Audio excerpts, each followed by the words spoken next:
Si vous pensiez que l'équipe de France était terminée et qu'il fallait arrêter de suivre le rugby en 2024, vous avez eu bien tort puisque la France est imposée sur le score de 45-24 face au Pays de Galles.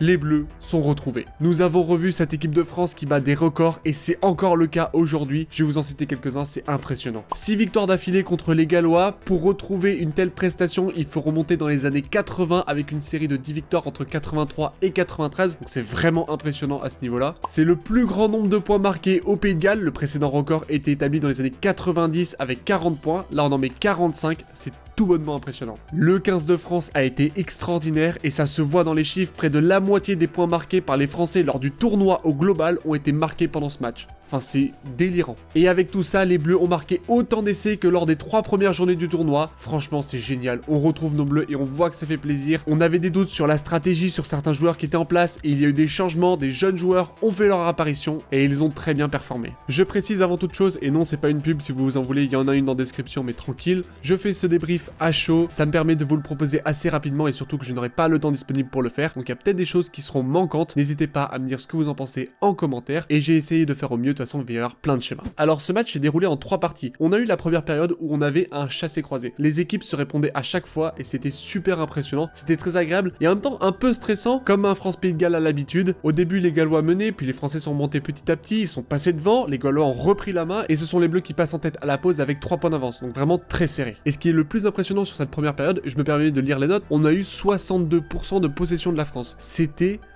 impressionnant. Les Français jouaient beaucoup, on avait 8 passes après contact contre 0 à la pause, on avait 68% des rugs qui étaient éjectés en moins de 3 secondes, ça montre quand même que Nolan Le Garec a fait un excellent match. Notre mêlée est excellente et surtout on n'avait que 2 pénalités sifflées pour les 2 équipes, c'était un match de très haut niveau. Alors il y a un élément assez important dans cette première période, c'est la maximisation des points de la part des Gallois. Ils avaient très peu d'occasions et ils ont réussi à marquer énormément de points et honnêtement ils sont pas si loin de nous à la pause donc c'est assez inquiétant. On peut penser alors que les Français ont dépensé beaucoup d'énergie et que ça peut vite devenir rageant. Néanmoins, je voudrais revenir sur les 2 premiers essais gallois parce que à chaque fois, il y a un petit élément qui est assez perturbateur, assez fourbe, qui va modifier l'action et du coup qui entraîne un essai. C'est assez flagrant. On est à la 10e minute, on voit que les équipes sont en place, il n'y a pas d'avantage numérique pour les Gallois, donc vraiment il y a tout à faire. Thomas Williams, le demi-mêlée gallois, va faire la passe à Rio Dyer qui est vraiment le feu follet de cette équipe. Celui-ci vise l'intervalle sauf qu'il y a Flamand et Cross et la petite erreur française à ce moment-là c'est de faire un plaquage à 2 sur Rio Dyer. C'est un ailier certes très fort mais en face ce sont des avants, il y a une impression française, surtout que c'est des gros plaqueurs. Flamand et Cross habituellement ça s'échappe pas au plaquage. Du coup ça va éliminer 2 joueurs et à cela s'ajoute Olivon qui va tenter d'aller gratter le ballon. Du coup on a 3 Français, 3 gros plaqueurs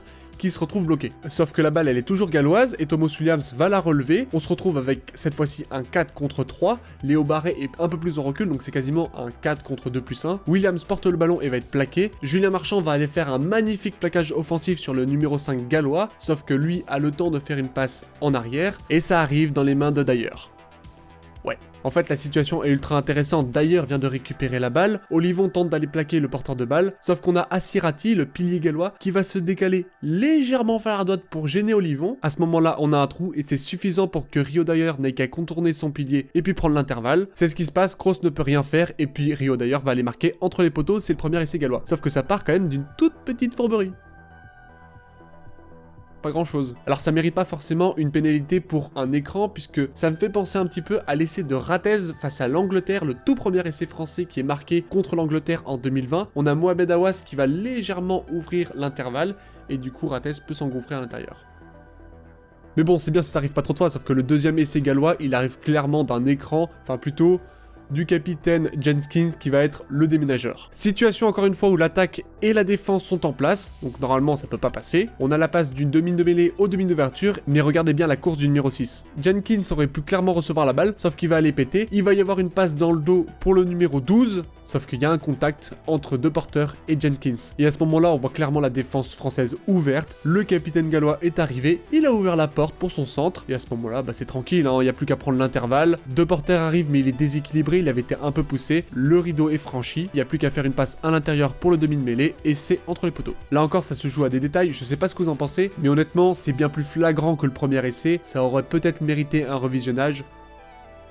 À voir. Ces deux premiers essais gallois leur permettent de rester dans le match pour le moment, et c'est assez rageant puisque c'est pas des imprécisions françaises, c'est pas des erreurs françaises, c'est plutôt de la malice galloise. Au retour de la seconde période, on va avoir un temps assez intéressant dans lequel les Gallois vont être assez forts, et aussi les Français assez imprécis. D'entrée, on prend un essai gallois, ce qui leur permet une nouvelle fois de passer devant au tableau d'affichage, c'est clairement dommage, mais surtout les Français vont faire beaucoup d'en avant. 41e minute, c'est Ramos qui en fait un sur une chandelle. Encore une fois, difficulté des Français sur les ballons hauts, mais ça, on le sait et on le travaille et ça a été travaillé toute la semaine. On a aussi l'en avant à la 45e minute de Olivon sur une passe après contact, alors qu'on est dans les 22 mètres gallois. Et le troisième en avant à la 46e minute de Bielbarré sur une passe, là aussi, des imprécisions. C'est dommage. Cette deuxième partie du match que j'appelle le retour gallois est assez courte, mais elle existe. Et c'est à ce moment-là où en fait on peut s'inquiéter pour le 15 de France parce qu'on se dit, oh, on retombe dans nos travers, on fait des imprécisions, alors que clairement, on est plus fort que les Gallois, que ce soit devant ou derrière. Mais cette partie du match va vite disparaître pour laisser la place à la victoire française.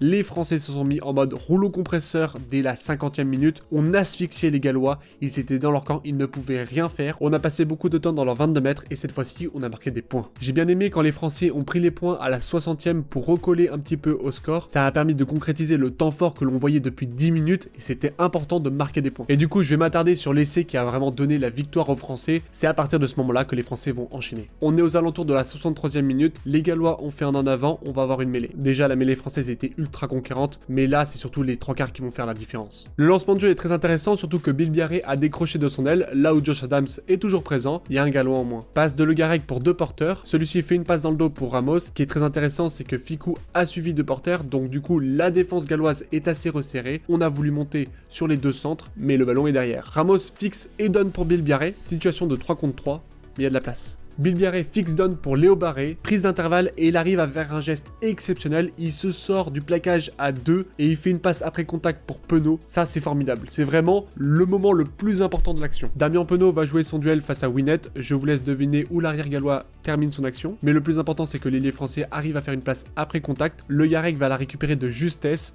il faisait déjà un match exceptionnel, sa chistera de 30 mètres était incroyable et il arrive à rester sur le terrain, ça va permettre aux Français de lancer le jeu qui arrive derrière. On fait plusieurs temps de jeu plus tard, on se retrouve sur la ligne des 5 mètres. On va avoir Ramos qui va avoir une communication ultra importante pour Le Garrec. Il demande de jouer le ballon avec les gros et on se retrouve avec le premier essai de Colombe. Première sélection, premier essai. Franchement, c'était génial. Et ça a tout changé puisqu'on repasse devant. On est confiant, on a réussi à remettre un essai. Là, on n'arrivait pas à le faire depuis à peu près 12 minutes. Et on va faire une victoire à 45 points.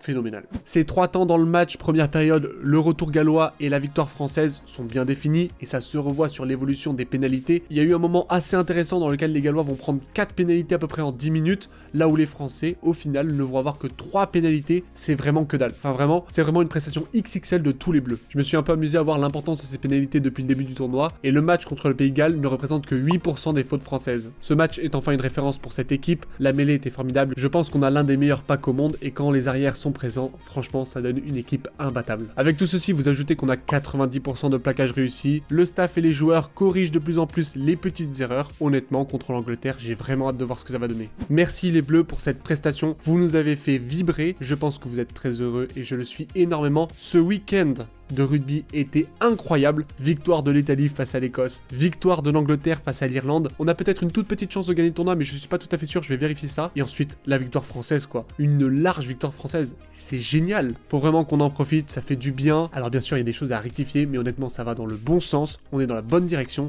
ça va le faire. Alors plus que jamais, portez-vous bien et n'oubliez pas, allez les Bleus!